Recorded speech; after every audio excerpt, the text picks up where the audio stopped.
इसके मुल्क के लीडर की बात है और मुझे उम्मीद नहीं, मुझे यकीन है। দর্শক, এক বুশরায় কাঁপছে পুরো পাকিস্তান বিজয় ইমরান খানের। পাকিস্তানের রাজনীতি এখন এক অস্থিতিশীল সময়ে প্রবাহিত হচ্ছে, আর এর পিছনে এক নাম বর্ষা বেবি, ইমরান খানের স্ত্রী, যিনি বর্তমানে পাকিস্তান তেহরিক ইনসাফ দলের প্রধান মুখ হয়ে উঠেছেন। দেশটির রাজনৈতিক অস্থিরতার কেন্দ্রবিন্দুতে রয়েছেন। বর্ষা বেবির নেতৃত্বে পিটিআই সমর্থকরা ইসলামাবাদে বিশাল প্রতিবাদ কর্মসূচি আয়োজনের জন্য সমবেত হয়েছেন। পাকিস্তানের প্রধান বিরোধী দল পিটিআই, যার নেতৃত্বে আছেন ইমরান খান, বর্তমানে তাকে কারাগার থেকে মুক্তি এবং নির্বাচনী অধিকার পুনরুদ্ধারের জন্য আন্দোলন চালাচ্ছে দলটি। মঙ্গলবার ডিচক অভিমুখে রোড মার্চের এক পর্যায়ে দেওয়া বক্তব্যে বর্ষা বলেন, তিনি ইমরান খান না আসা পর্যন্ত ডিচক ছেড়ে যাবেন না। প্রতিজ্ঞা করুন, ইমরান খান আমাদের সঙ্গে না আসা পর্যন্ত আপনি ডিচক ছেড়ে যাবেন না বলে তিনি আন্দোলনকারীদের উৎসাহিত করছেন। তিনি বলেন, যখন আমরা একটি শান্তিপূর্ণ আন্দোলন করছি তখন কেন আমাদের উপর কাঁদানো গ্যাস ছোড়া হচ্ছে। বর্ষা বেবি যোগ করেন, আপনারা কি জানেন না ইমরান খান সত্য এবং ন্যায় বিচারের জন্য লড়াই করেছেন।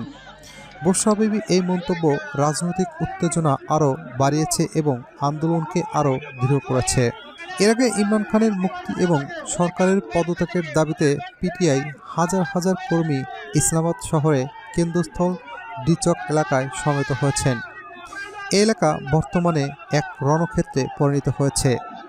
প্রতিবাদকারীরা সড়ক অবরোধ করে এবং নিরাপত্তা বাহিনীর সঙ্গে সংঘর্ষে লিপ্ত হচ্ছে বারবার। পুলিশ পরিস্থিতি নিয়ন্ত্রণে আনতে কাঁদানে গ্যাস সেল ব্যবহার করছে, তবে সহিংসতা এখনও নিয়ন্ত্রণে আনা সম্ভব হয়নি। ডিচক, যা ইসলামাবাদের অন্যতম সুরক্ষিত রেড জোন এরিয়া হিসেবে পরিচিত, এখন প্রতিবাদ ও আন্দোলনের মূল কেন্দ্র হয়ে উঠেছে। পিটিআই সামাজিক যোগাযোগ মাধ্যম এক্স জানিয়েছে, পুলিশের গুলিতে দলের ৩ জন নিহত এবং বেশ কয়েকজন আহত হয়েছে। প্রতিবাদ ছড়িয়ে পড়েছে পাঞ্জাবের মুলতান, রাজানপুর, গুজরাট, দেরগাজি খানসহ অন্যান্য শহরেও। সরকারের পক্ষ থেকে জানানো হয়েছে যে তারা পিটিআই নেতাদের সঙ্গে আলোচনা করার চেষ্টা চালাচ্ছে, তবে পরিস্থিতি আরও জটিল হয়ে উঠছে।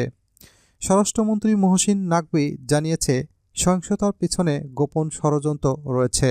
তথ্যমন্ত্রী আতাউল্লাহ বর্ষা বেবিকে দোষারোপ করেছেন। তিনি দাবি করেছেন যে বর্ষা বেবির লক্ষ্যই হল প্রতিবাদকে সহিংস করে তোলা এবং জনগণকে মৃত্যুর দিকে ঠেলে দেওয়া।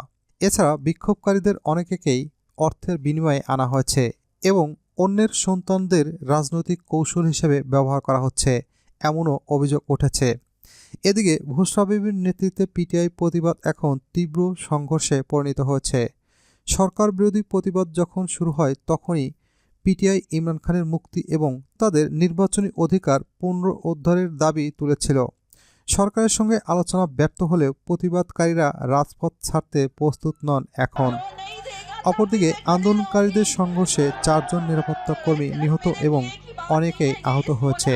পাকিস্তান সেনাবাহিনী এবং রেঞ্জার সদস্যরা পরিস্থিতি শান্ত করার চেষ্টা করছে, তবে সহিংসতা বাড়ছে, যা পরিস্থিতি আরও জটিল করে তুলছে।